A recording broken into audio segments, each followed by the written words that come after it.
அஸ்ஸலாமு அலைக்கும். பேக்கிங்க்கு தேவையான இன்க்ரீடியன்ட்ஸ் என்னென்னு பார்க்கலாமா? Home bakers. First home bakers எதுக்காக ஹோம் பேக்கர்ஸை சூஸ் பண்ணுறாங்க அப்படின்னு பார்த்தீங்கன்னா, ஃபஸ்ட்டு வந்து குவாலிட்டி வைஸ் நல்லாயிருக்கும். செகண்ட் வந்து ஹைஜீனிக்காக இருக்கும்.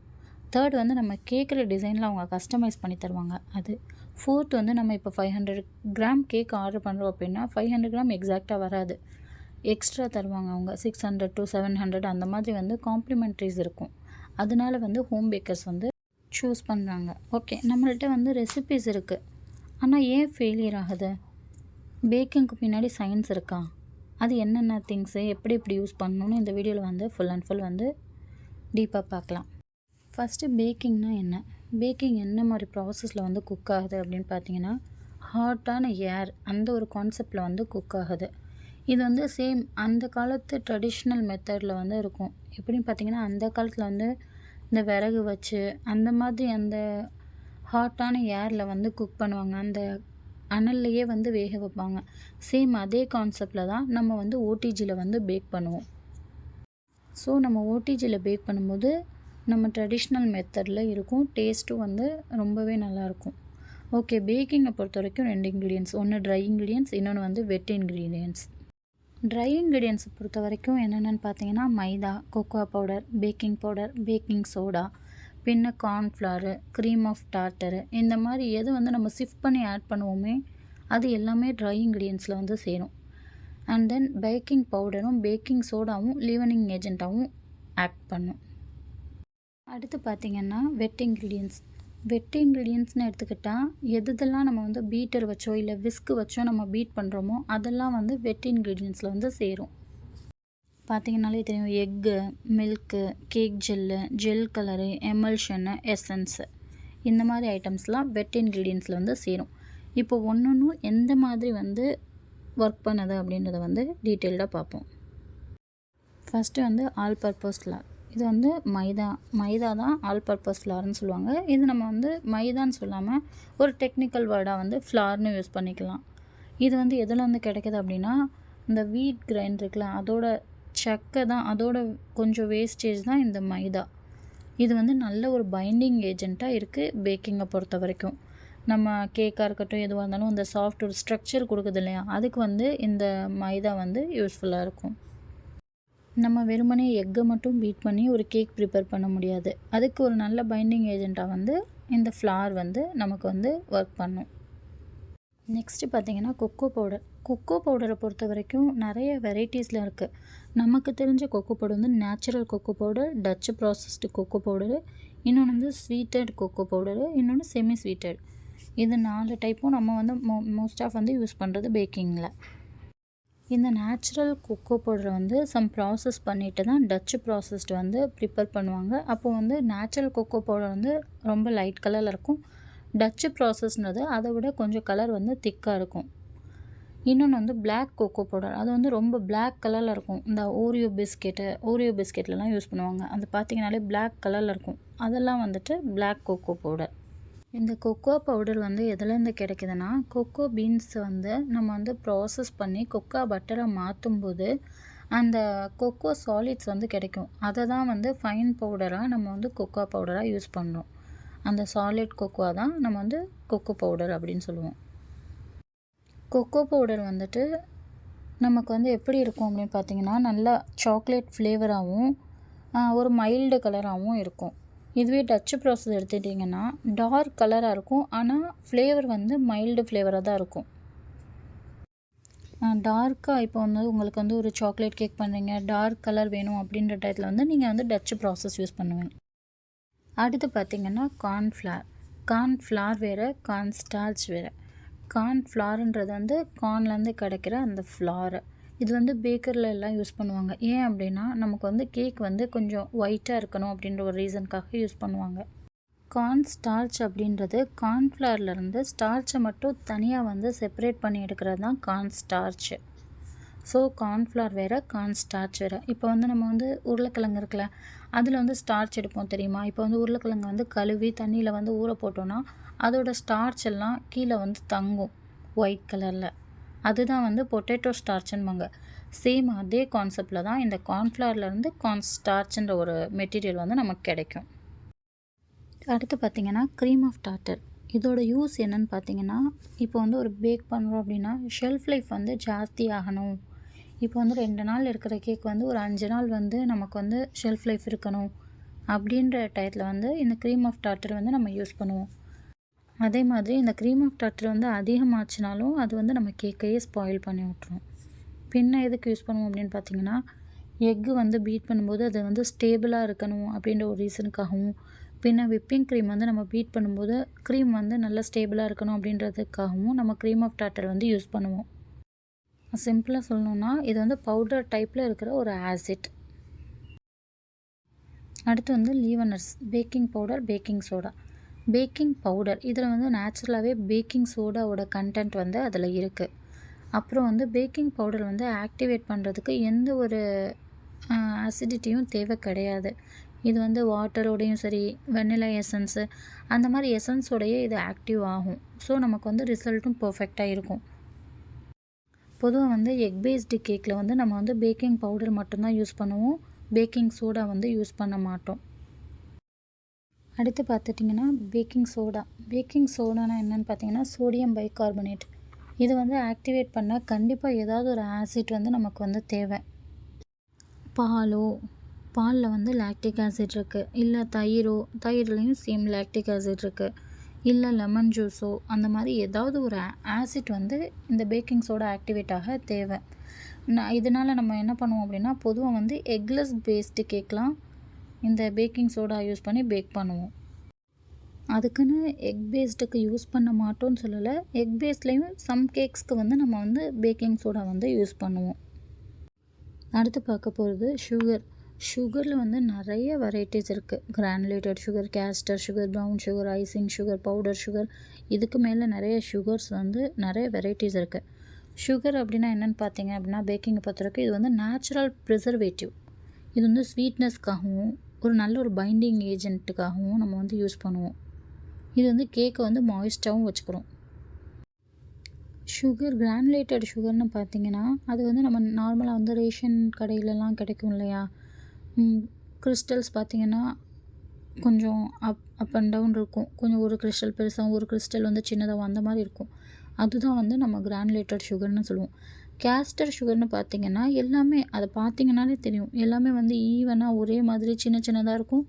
நம்ம பீட் பண்ணும்போதும் ஈவனாக பீட் ஆகி நமக்கு மிக்ஸ் ஆகி கிடைக்கும். ப்ரௌன் சுகர்னால் நம்ம ஒயிட் சுகரை வந்து மொலாசஸ் ஆட் பண்ணி அதை வந்து ப்ராசஸ் பண்ணி ப்ரௌன் சுகர் ஆக்குவாங்க.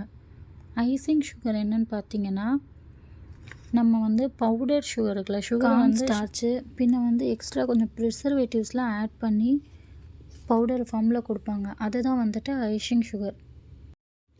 பவுடர் சுகர் பார்த்திங்கன்னா நம்ம எப்போயுமே வந்துட்டு யூஸ் பண்ணுவோம் இல்லையா? சுகரை வந்து நல்லா பவுடர் பண்ணி சிஃப்ட் பண்ணி யூஸ் பண்ணுவோம்ல, அது பவுடர் சுகர்.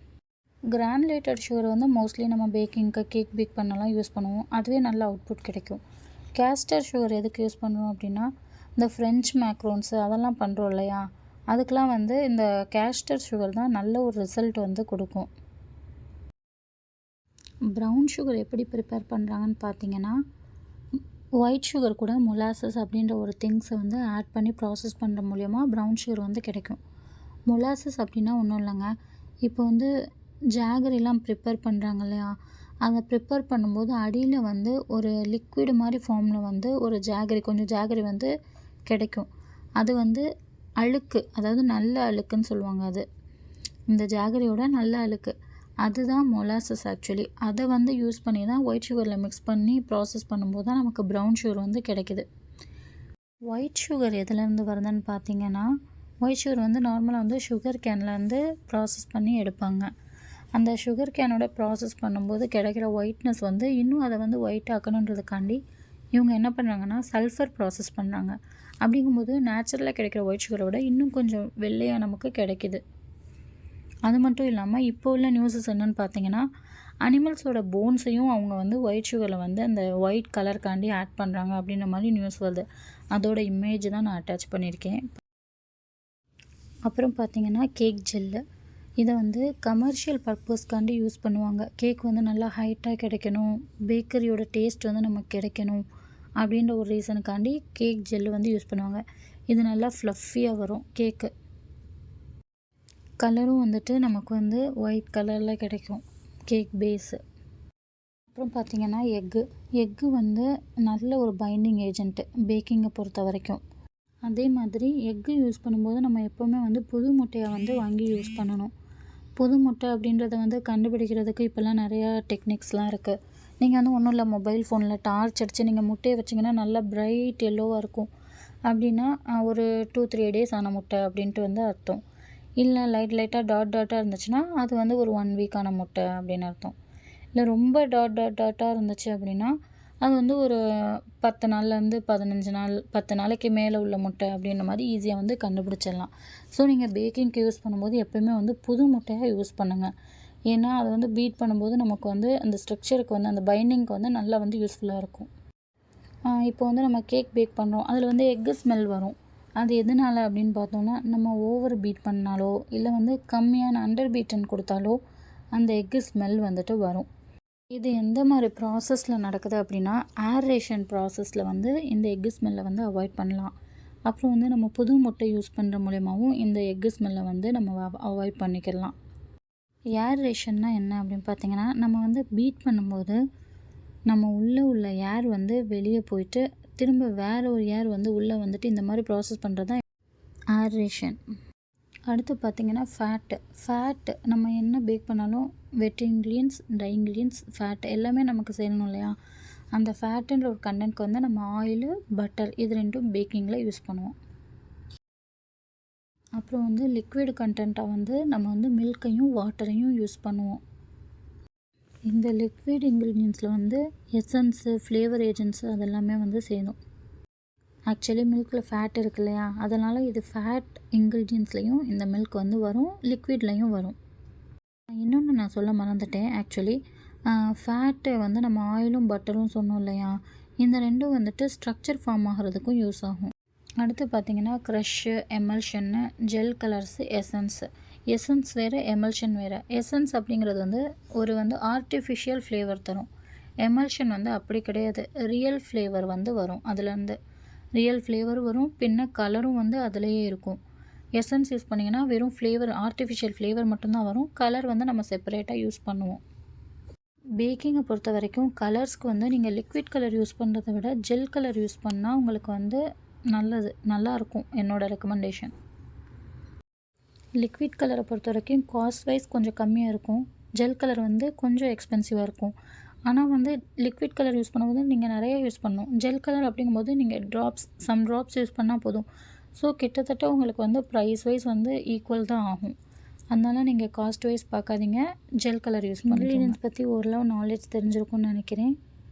அப்புறம் வந்து இப்போ வந்து நம்ம வந்து சக்ஸஸ்ஃபுல்லான பேக்கிங்க்கு கொண்டு போகணும் அப்படின்னா ஃபஸ்ட்டு வந்து நம்ம நல்லா லேர்ன் பண்ணிவிட்டு ஒரு இன்வெஸ்ட் பண்ணணும். இன்வெஸ்ட் இல்லாமல் வந்து எந்த ஒரு பிஸ்னஸுமே நடக்காது இல்லையா? அதே மாதிரி இப்போ ஓகே நம்ம பேக்கிங் கற்றுக்கிட்டோம், நம்ம வந்து எல்லா திங்ஸும் வாங்கி போட்டு நம்ம ஸ்டார்ட் பண்ணிக்கலாம், அப்படி இறங்க வேண்டாம். நீங்கள் வந்து இன்வெஸ்ட் பண்ண போகிறீங்க அப்படின்னா கரெக்டான டூல்ஸ்க்கு வந்து நீங்கள் இன்வெஸ்ட் பண்ணுங்கள். இப்போ நீங்கள் ஸ்டார்டிங்கில் வந்து உங்களுக்கு ஸ்டாண்ட் மிக்சர் அதெல்லாம் தேவைப்படாது. அப்படிங்கும்போது பீட்டர் போதுமானது. ஸோ ஓடிஜி, பீட்டரு, பின்ன வீட்டில் இருக்கிற திங்ஸை வச்சு நீங்கள் வந்து பேக் பண்ணால் பழகிக்கோங்க. அப்படி நீங்கள் பழகும் போதே உங்களுக்கு ஓகே இது நமக்கு தேவை, இது தேவையில்லை அப்படின்ட்டு உங்களுக்கே வந்துட்டு ஒரு ஐடியா கிடைக்கும். அப்போது நீங்கள் வந்து கரெக்டான ஒரு டூல்ஸ்க்கு வந்து நீங்கள் இன்வெஸ்ட் பண்ணுங்கள். ஆனால் பீட்டர், ஓடிஜி இது ரெண்டும் வந்து மஸ்ட்டு. ஓகே நம்ம வந்து கற்றுக்கிட்டோம், நம்ம டூல்ஸும் வாங்கிட்டோம், ஓகே நம்ம பேக்கிங் ஸ்டார்ட் பண்ணிடலான்னா கண்டிப்பாக அந்த தப்பை பண்ணிடாதீங்க. நல்லா நிறைய ப்ராக்டிஸ் பண்ணுங்கள்.